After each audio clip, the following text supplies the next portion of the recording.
Um, There just we like a are. series of like problems that are just pretty typical. That And in if like I typical can cooking. have everybody remember to please mute if you are not already, go ahead and please mute yourself.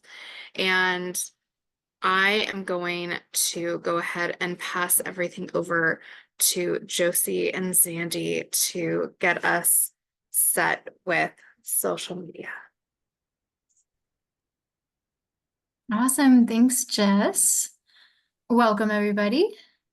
Zandy, do you have screen sharing capabilities? I was just about to say, I do not, but if I could be promoted to a host, then I would, or yeah. Zandy, I apologize. I thought I got you set. I will do that right now.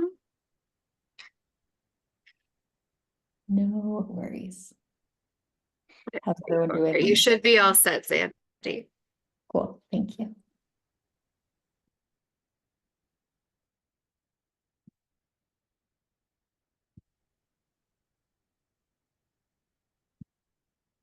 Okay, so we should now, I think, be seeing my screen with our slides for today. Yes. Glad to confirm that. Thanks, everyone. And yeah, we'll do introductions in just a moment, but Josie, do you want to kick us off? Yeah, definitely. So welcome to the Day of Equity. Welcome to our session about responsible social media. The question mark is intentional. And we'd like to start off with a brief poll. Jess, if you're able to launch the poll, we want to get a little bit of a sense of what your attitudes are towards social media, because it's sort of a controversial topic and there are a lot of ways that you might feel about it. So please take a moment and choose your current personal attitude towards social media, ranging from very positive to very negative to conflicted if you're sort of in a love-hate relationship. And we'll just give it a minute for you all to answer.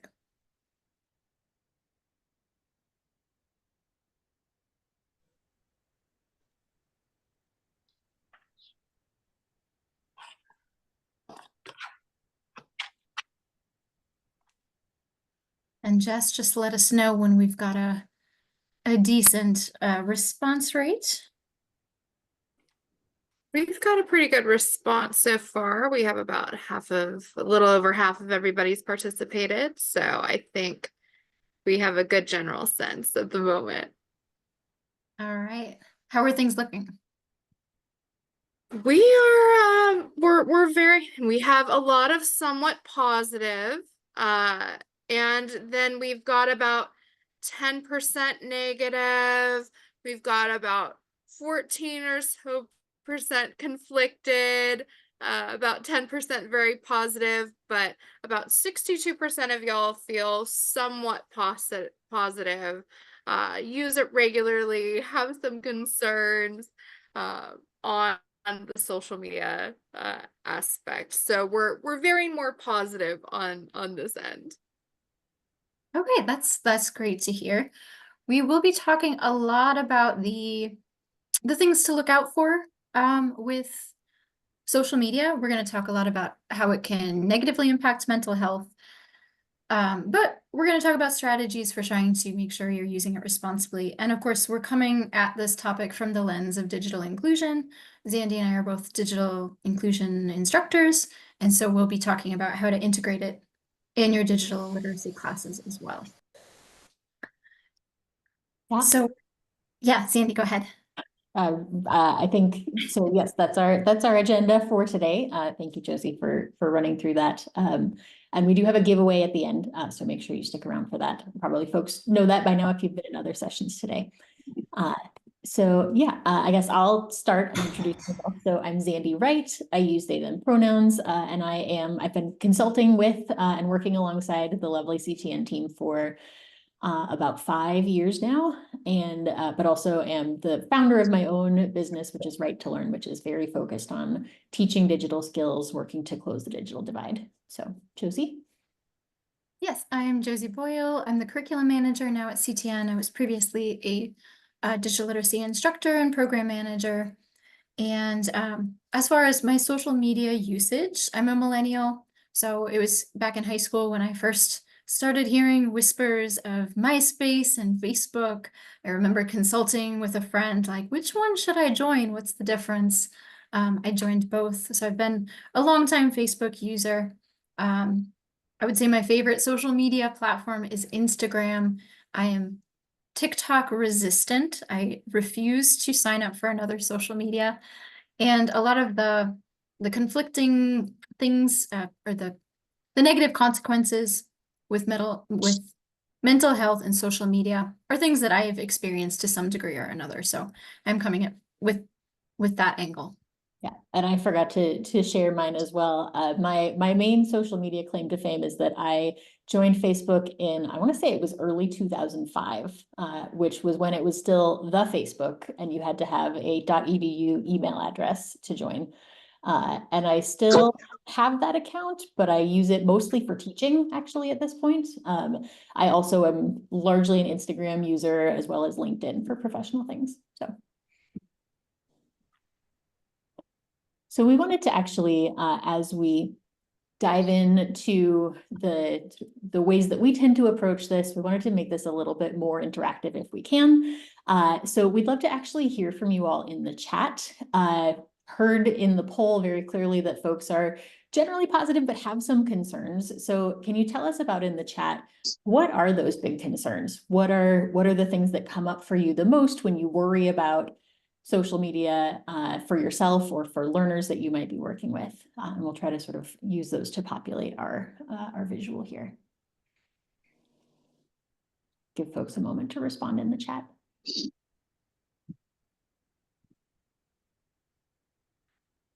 These can be serious concerns. They can be annoyances. Mm-hmm. We're seeing misinformation. Yes, which is a big one. I think especially that one's been coming up a lot, I think, again, in a big and contentious election year, but I hear about that one a lot. I'm going to add our notes to this while we're talking. We're seeing privacy, manipulation, the politicizing of platforms, divisive misinformation, lots of good stuff, bad stuff, actually, not good stuff. Mm-hmm. Data mining, chain letter posts and misinformation. Brenda, I hear you. Excessive ads, data mining, harm to our young people, identity theft, scams. Yep.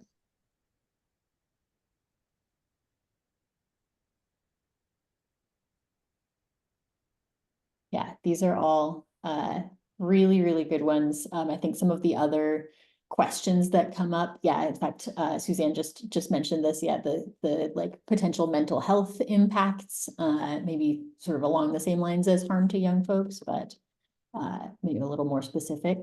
Yeah, these are all absolutely things that come up in our conversations as well, and things that we'll be touching on over the course of the rest of our presentation today. So great, thank you. Okay, let's see. Should be able to, whoops, let's see.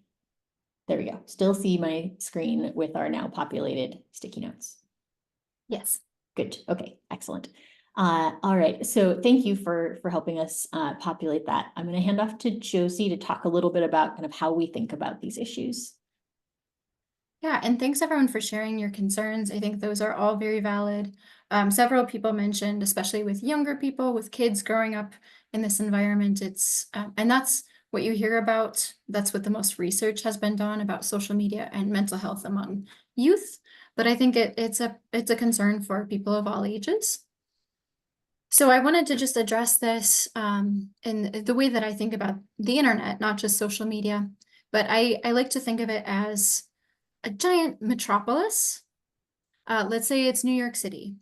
I could ask you if New York City is good or bad, and you might have opinions on New York City. You might love it, you might hate it, but really those questions they're not adequate to capture what New York City is, because something that size is neither good nor bad, and it's also both good and bad.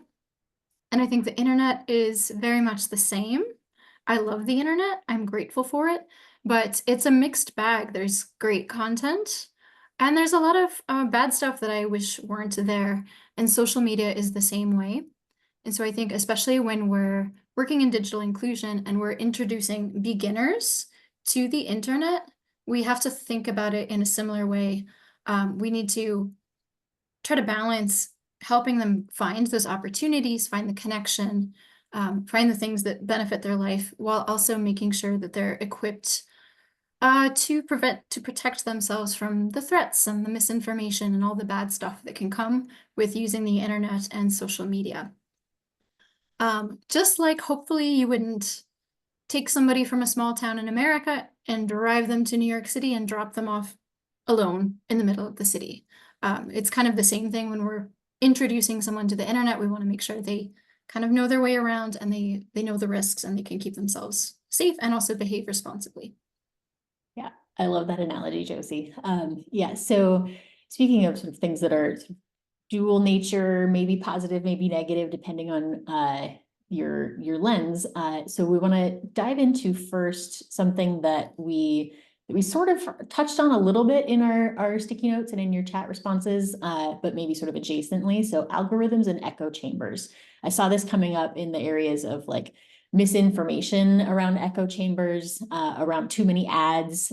But so we didn't specifically get into the algorithms and sort of content curation. And so I actually want to kind of start this conversation from the same place that I started when I teach classes about social media, which is to ask my students and confirm that they know something that probably most of us know, which is like social media is free to use, but social media platforms make a ton of money. Where does that money come from? How do they make that money? And so we'll start, many of them, if they have been social media users in the past, can volunteer like, okay, they make their money through advertisements. And so we'll talk a little bit more about, okay, attention economy and that Facebook, for example, gets paid more when they can sell more ads. They can sell more ads when there are more users. They can sell more ads when those users stay on the platform longer.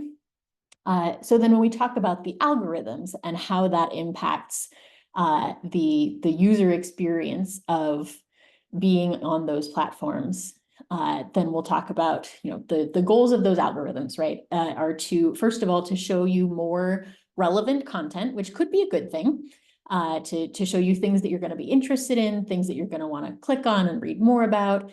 And really their goals is to keep users engaged and scrolling. And so, all of the things that we know about, I'm going to like this post, I'm going to, click into this article and read more about it and maybe comment on this other news story, all of that information is used in the kind of data mining that someone mentioned to really curate a sense of what you're interested in so that then we can show you more of that same information, which is maybe good or maybe is good and bad, right? There's some trade-offs in this as in most things. So an example that I use again in my classes is I actually often will pull up my own Instagram feed or my own Facebook account and sort of use this as an example. I'm not going to do that today, but we can kind of use this as a case study. So my Instagram feed, if I were to pull it up and show it to you, you would see that there's a lot of posts about mental health and ADHD in particular, and a lot of the sort of like Instagram mental health encouragement, positivity vibes, which like for me, the reason that all of that shows up, of course, is because I interact with those posts a lot. I share them with my friends. I, click on them and read them and spend time on them. And so Instagram says, great, we know that they like these. We're going to send them more of these.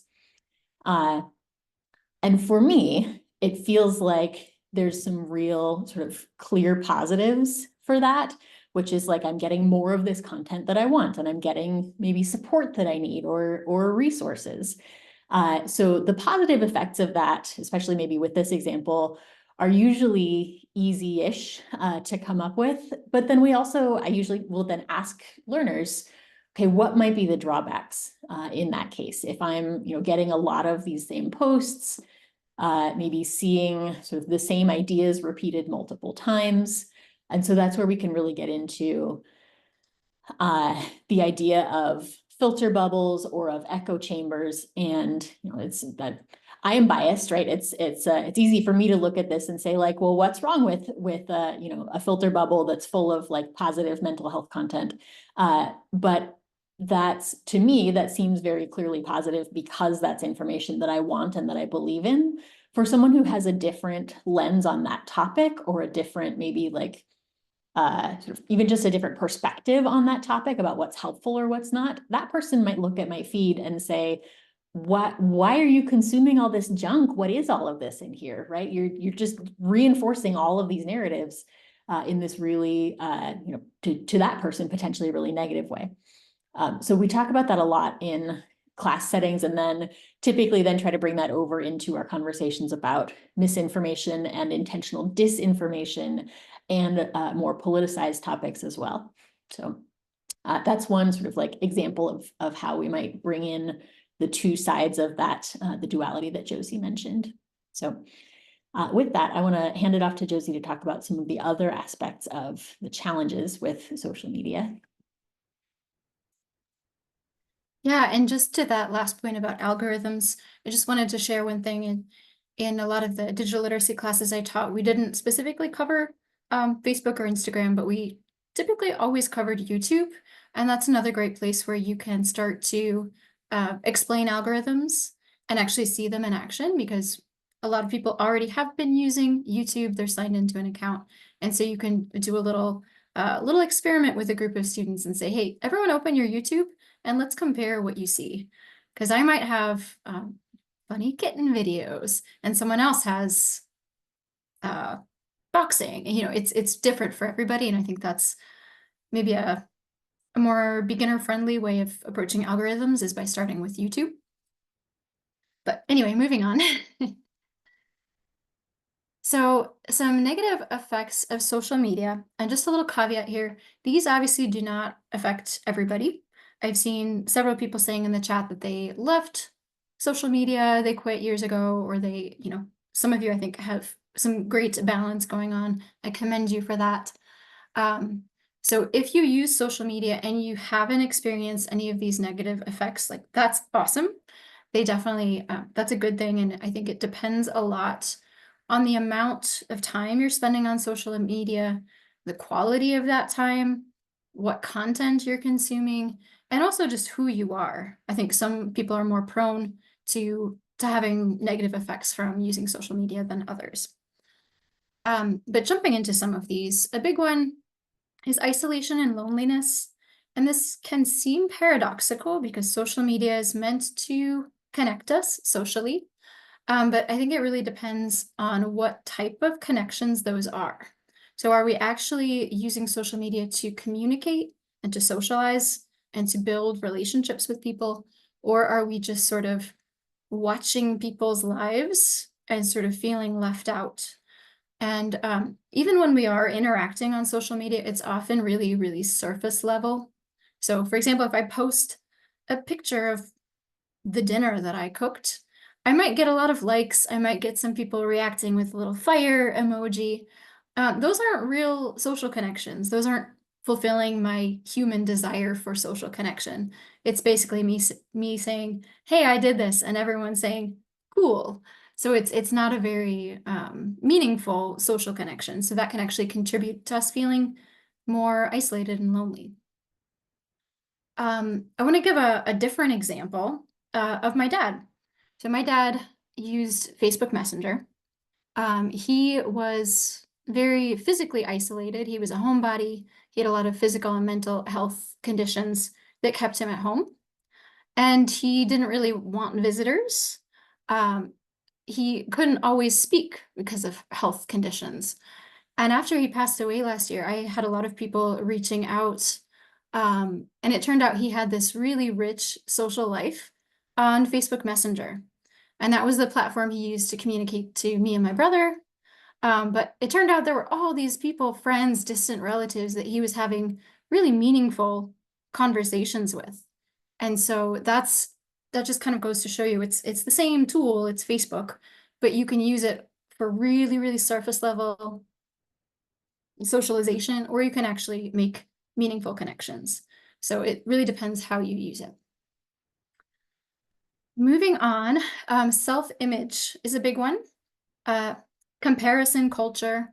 So the idea here is if you're going online and you're just seeing all your friends kind of living their best life, doing awesome things, kind of killing it professionally, personally, it can make you feel like your life is lesser.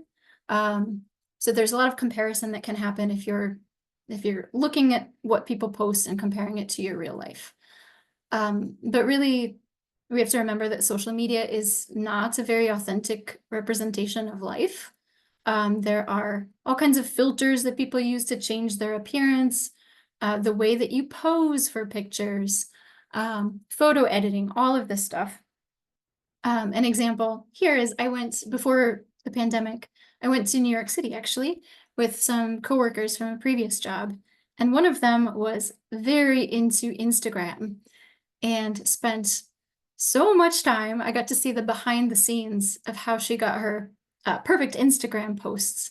And I think sometimes if you just see a photo, it looks very spur of the moment, very casual, very cool. But if you actually saw what maybe went into getting that picture, that perfect picture, you would see, okay, they're not really enjoying New York City. They're trying to get a good picture for Instagram. So depression and anxiety, this is really closely linked with a lot of the other effects.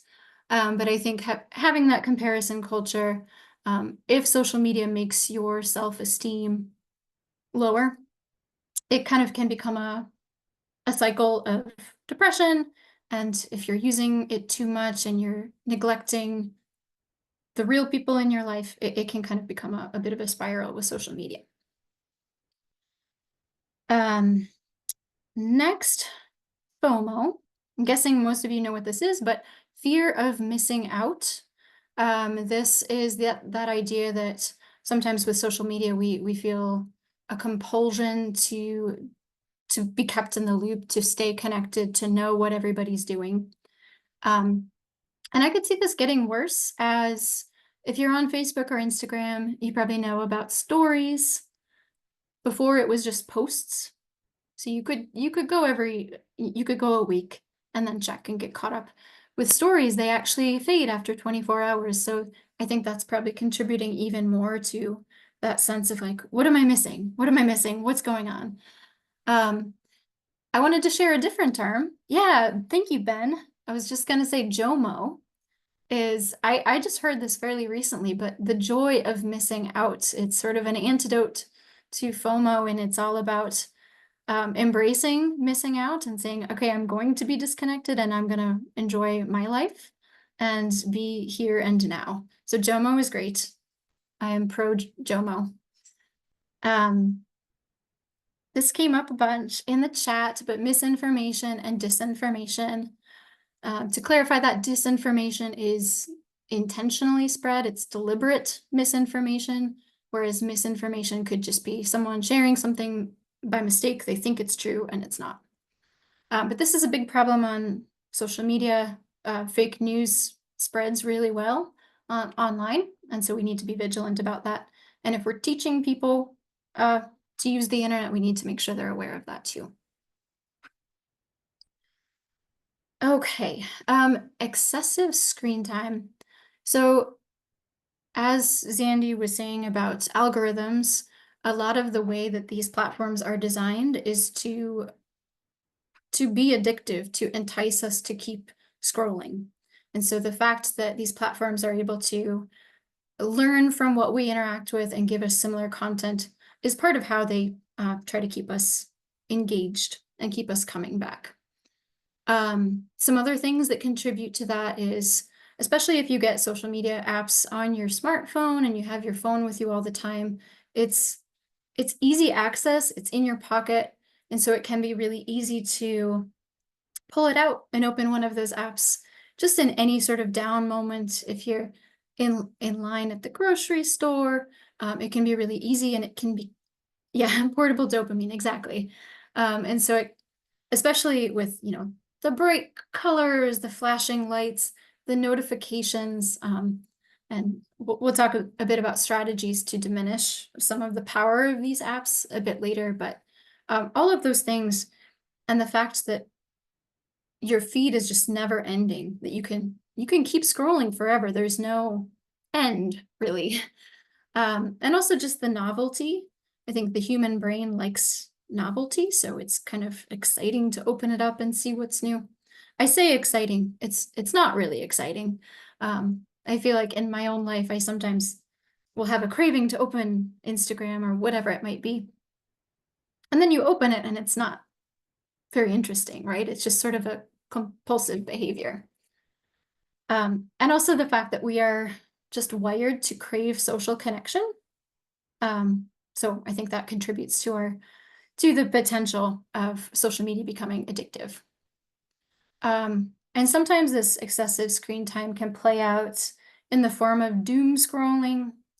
And that can be on social media, but it can also be just the news. If something is going on in the world, you can slip into that pattern of doom scrolling, seeing what terrible thing is happening there and there and there. And this all feeds back into depression and anxiety related to social media. I'd love to hear from the people here. Do any of you experience these things?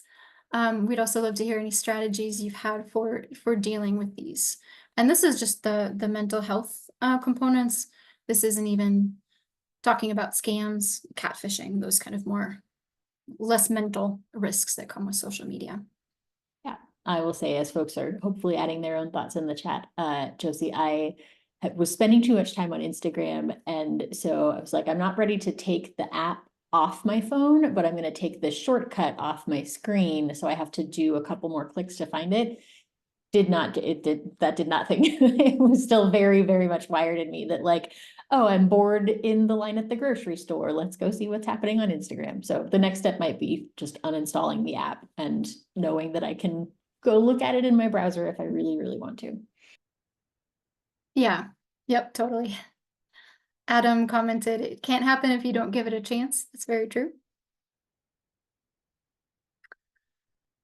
Okay, moving along. So just wanted to share this example. For one thing, it illustrates what I was talking about, the comparison culture and how what we see on Instagram isn't typically authentic. So this is the same person in both photographs, and it's an influencer who's actually trying to point out the sort of toxic culture of comparison online, and just showing, yeah, a lot depends on the pose, the angle, the edits, the filters. And I think it's also a good illustration that, not everything is terrible on social media. There is definitely a movement to try to make it more positive, to try to get away from that toxic culture. As Zandy was saying, their Instagram feed is a lot about mental health, positivity. So it really depends on your particular feed and what the algorithm is giving you. Jen said she leaves all digital devices in her office when she goes to bed, so she's forced to read at night. Yep, that's a great strategy. If you put it out of sight, it can really help. That's a very simple physical way of limiting your screen time. Yeah, I love that. I am definitely working on not just carrying my phone around with me everywhere I go, and being able to like set it down and leave it somewhere. Yeah. So let's then, I want to talk a little bit more about, oh, I like that, Ben. Sorry, I want to pause and acknowledge that. The turning off notifications after a certain time of day. That's actually one that I often will teach in classes, partly for exactly what we were talking about of not sort of continuing to get that dopamine stimulation all the time. But also I often hear from learners of like, the trying to juggle what notifications do I want, when, why do I get so many? Do I have to get all of them? And so showing them not just how to turn off notifications for specific apps or specific kinds of things, but also that you can set a schedule of, after 9 p.m., just don't show me anything unless there's like missed calls from my priority contacts, and that's all I want. So yeah, love showing them that feature that a lot of smartphones have these days. Yeah. So speaking of that, actually, I want to get a little bit into how we typically approach these conversations, because of course, as we're seeing in the chat and in this conversation, a lot of people, many people have different approaches that work for them, different relationships that they want to have with social media. And so when we come into these spaces and sort of help introduce learners to these tools, similarly to Josie's analogy about, if you were taking someone to New York City, probably before you were like, okay, let me show you around, let me, introduce you and make sure you can navigate, you might like ask them some questions first about like what part of the city do you expect to be in? What are you interested in seeing? What, do you plan to take taxis versus subway? So we try to really focus on sort of teaching core skills that are going to be applicable for everybody, without necessarily saying, here's the one right way to do this, or the one right sort of level of social media use. So those core skills, for me at least, and Josie, you can chime in here as well. Typically those include things like understanding what privacy settings exist and where to find them on whatever platform you're using. Knowing about scams, this is a big one. This one comes up a lot, and helping them to understand particularly the sort of the psychological dimensions of those scams and the patterns to look for.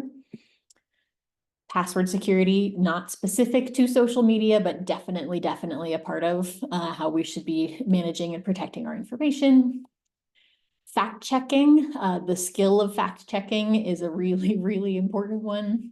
And I know that, a lot of us are sort of thinking about that frequently. So making sure that that's part of our conversation around social media.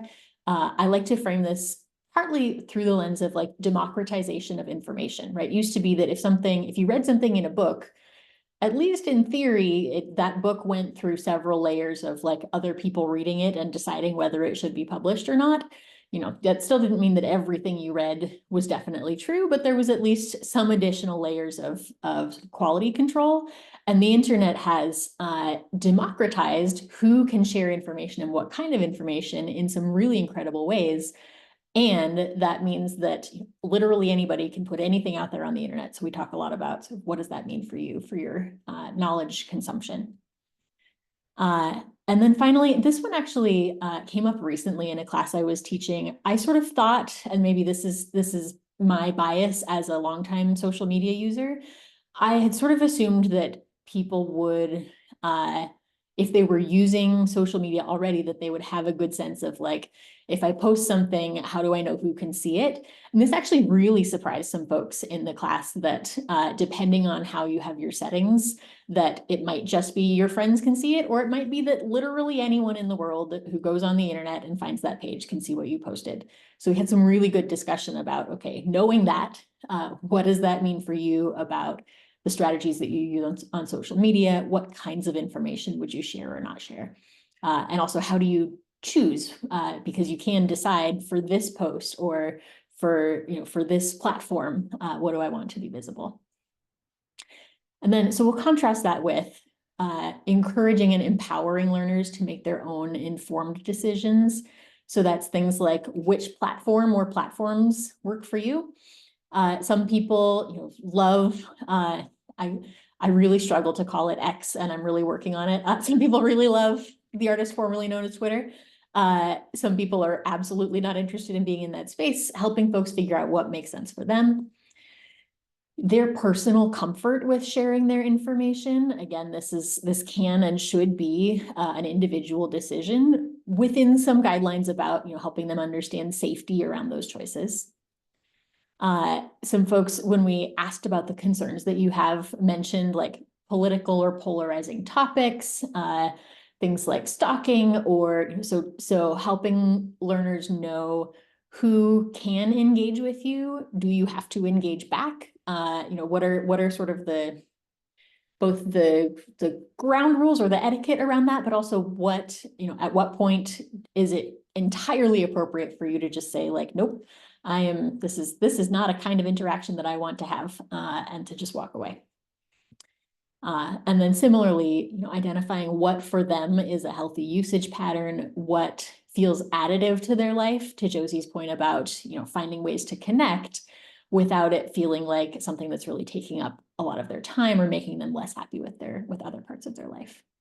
So really try to focus on finding that right balance of teach the skills, but those skills include having enough information to make healthy decisions for themselves. I will then pass back to Josie to talk a little bit about some of the strategies for responsible use that we often talk about with learners. And I love this Abraham Lincoln quote. So yeah, Josie, go ahead. Fact.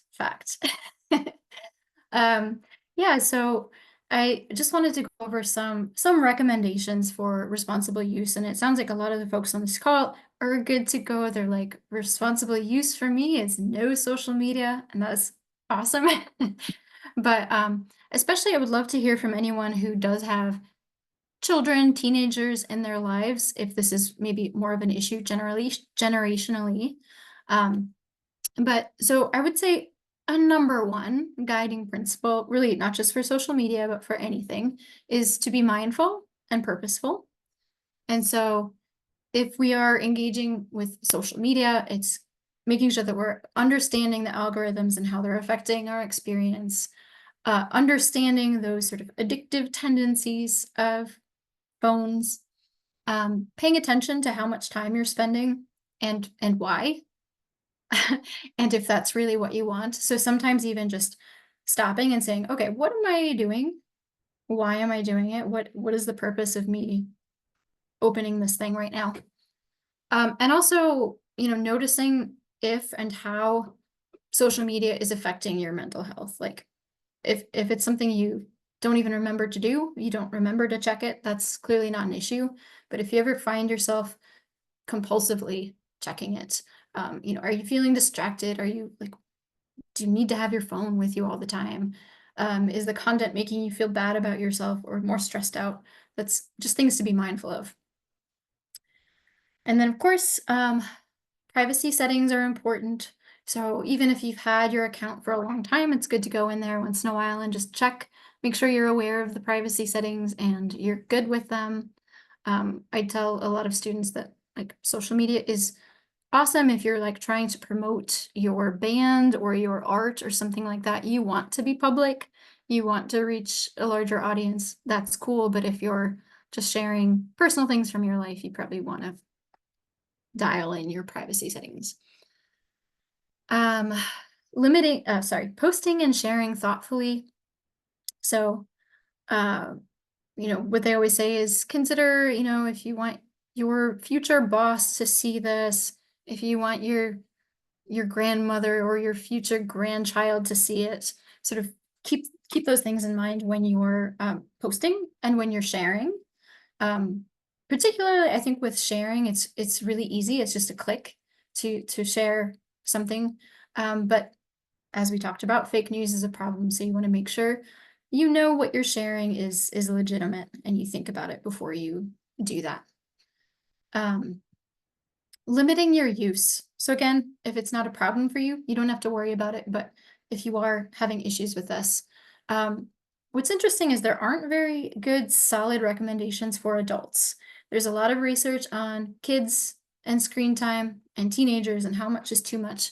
But with adults, there's a lot more sort of expectation that, adults can regulate this on their own, which is true for many people, but not for everyone. So if you feel you're spending too much time, there are lots of strategies to try to cut back on this. They say particularly in the morning, first thing, and before going to bed are the times you should really try to avoid it, so that you're starting your day off well and not just sucking back into the world of all that connection, and also before bed. You can do things like schedule specific time to use social media, set time limits. If you go into your settings, you can say like, okay, I'm giving myself 10 minutes a day to spend on Facebook and Instagram.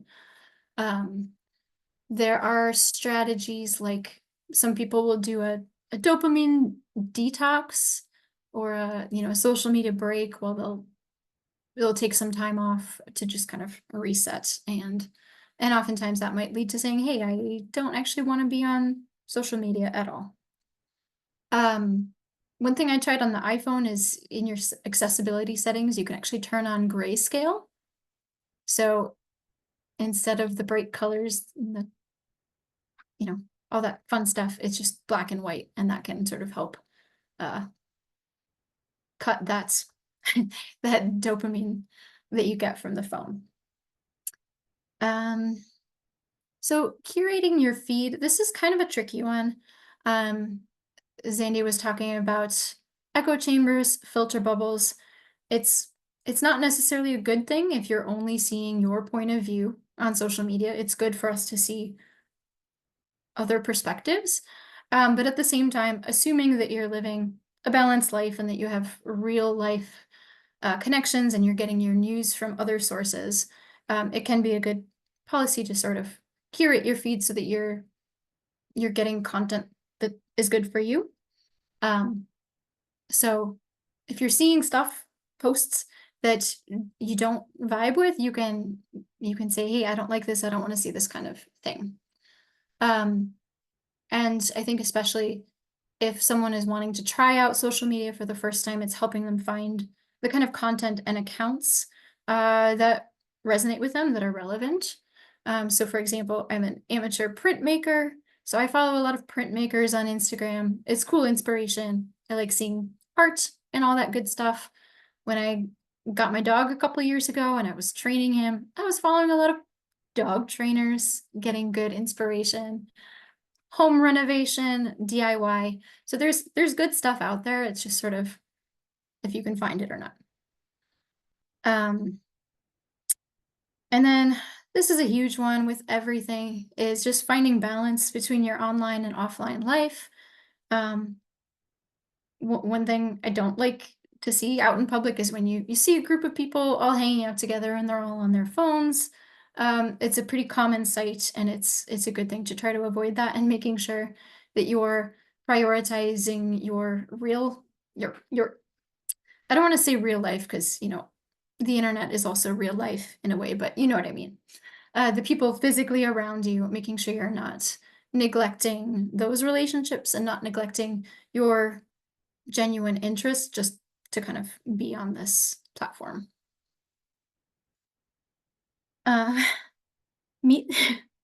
Zandy, meat space? I have not heard of this.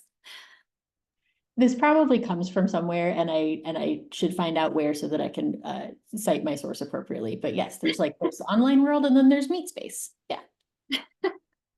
Okay, I'm gonna start using that. And then of course verifying information, making sure you're aware of fake news and all the stuff out there that you shouldn't be spending your time on. Okay. So we are coming towards the end, and we just wanted to open this up to a bit of discussion. So focusing on digital inclusion. So we, as I said, are digital literacy instructors. I'm guessing some other people on the call are also coming from that space, digital navigators, teachers. So we want to address this of social media and how we handle it inside of digital literacy. So I would love to hear you all in the chat, your thoughts on this. But Zandy, do you want to tell me a bit about how you approach social media inside of digital literacy? Yeah, I mean, we've touched on some of this already for sure, which is the approach of helping learners understand what exists, understand the risks, have some foundational skills, and then feel empowered to make the decisions that feel right for them. So that's an approach that I typically use. I will say a challenge that often comes up in most of my teaching is in the context of group classes that are typically drop-in format. Anybody, they're often in libraries. Anybody who's interested in the topic can show up. And so challenges that come up a lot are like very wide range of learner knowledge and needs and prior background.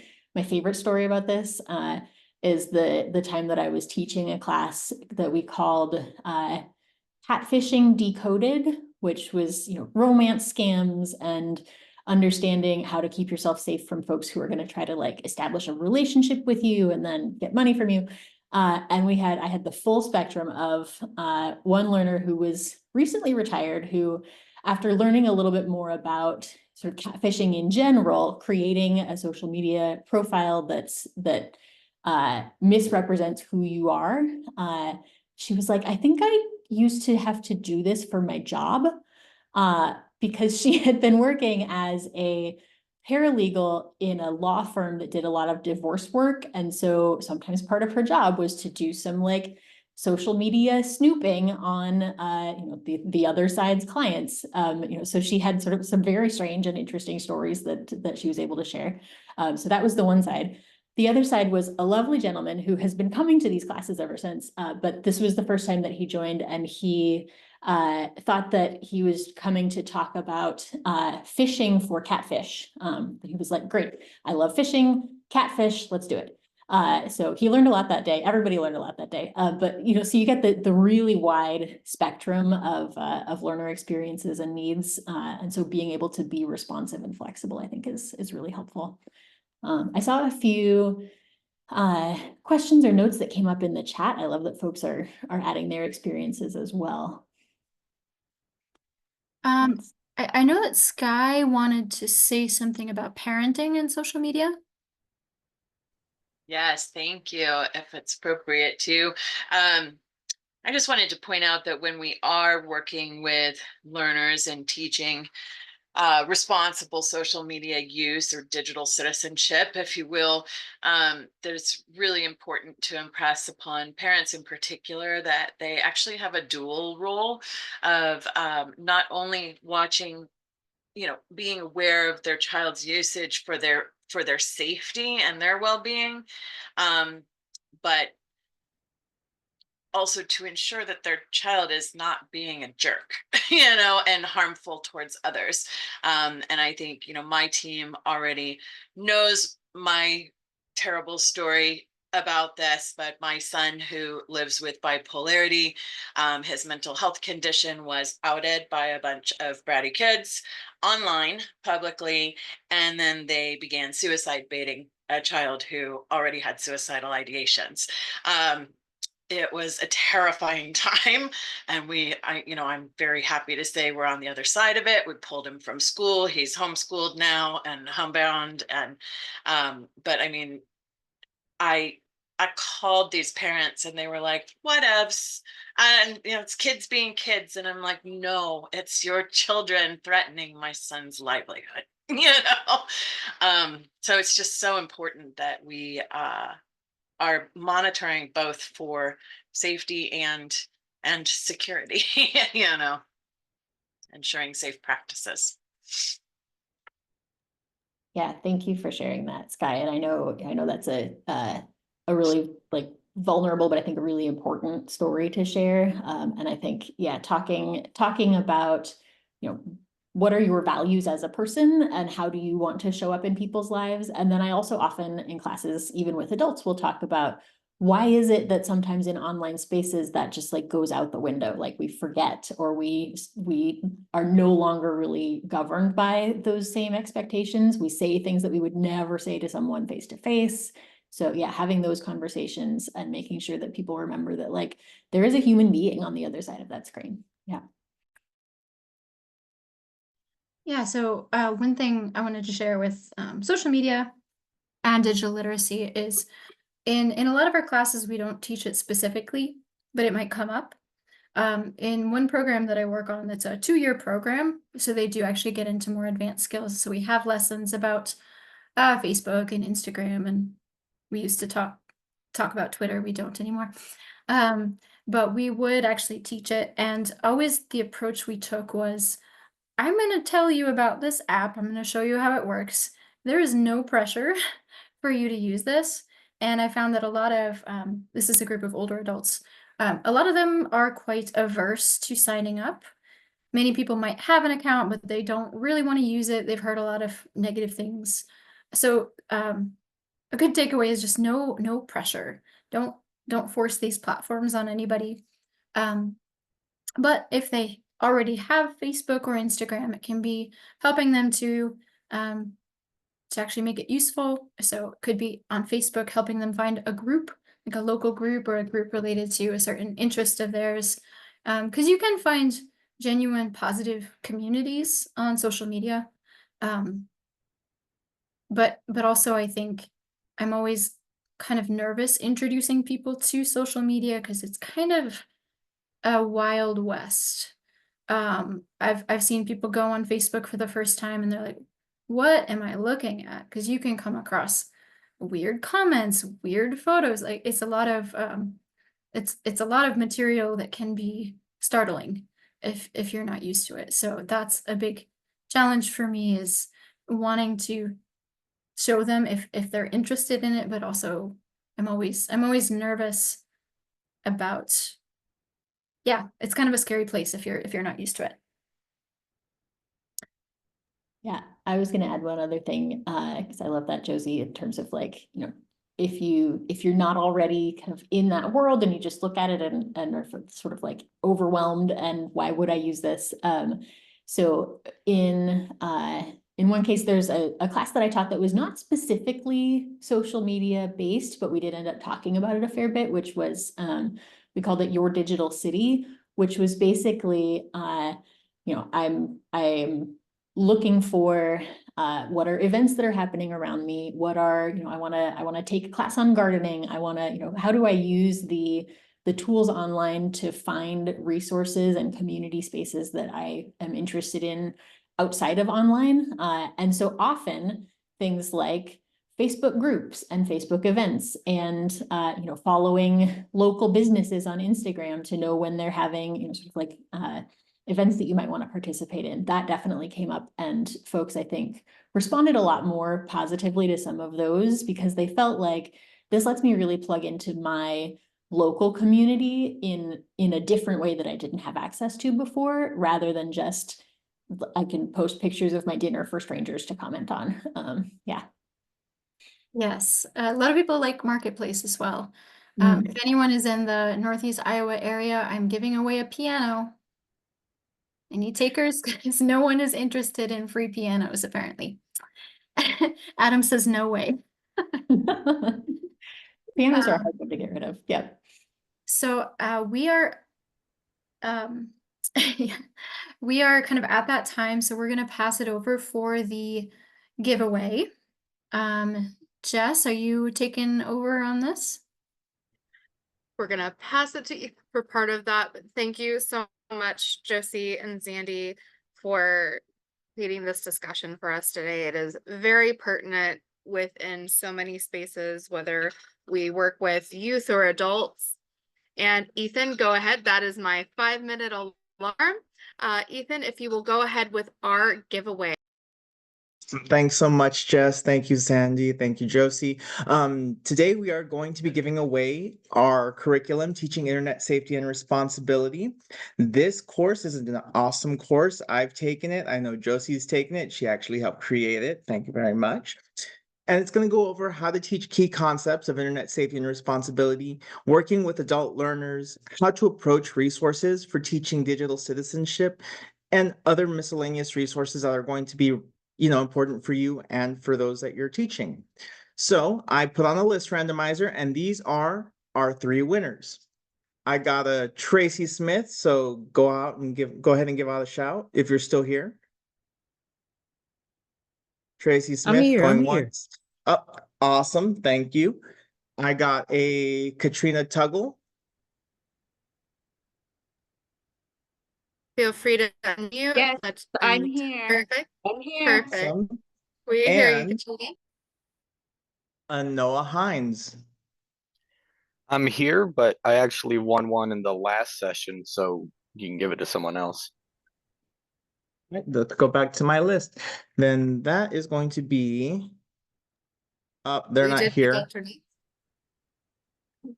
And Dina's not here, San Juanito's not here. Let's see if Cherry Brown.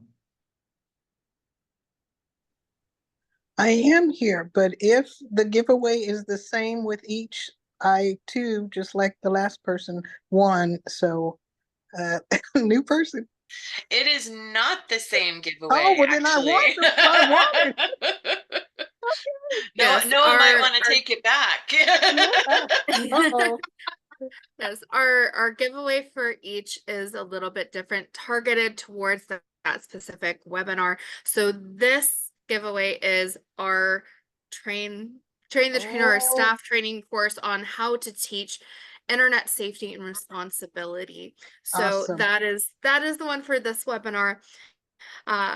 So great. Let us know if that's still something that you want to partake in for I this one. definitely do. I was Perfect. a victim of the internet scam, not once, but twice, once on Facebook and once on Instagram. So I would love that. And Noah would Thank- be happy to gift you with an enrollment as well if you are second guessing your decision, knowing that it's different than what you already won. No, that's fine. I just wanted to spread the love and give someone else a shot. Hey, we appreciate that. Right. So we are about to go into our final webinar for the day. And again, thank you all so much for coming, especially those of y'all that have been on since early this afternoon for all of our webinars and have gotten our giveaways as well. So we're going to go ahead and say again, thank you to Zandy and Josie and to Sky for sharing all of that information with us today. And we are going to go ahead and close out, and please join us in our next and final Day of Equity webinar in just a moment. Thank you, everyone. Thanks, Way everybody. to go, team. Thank you.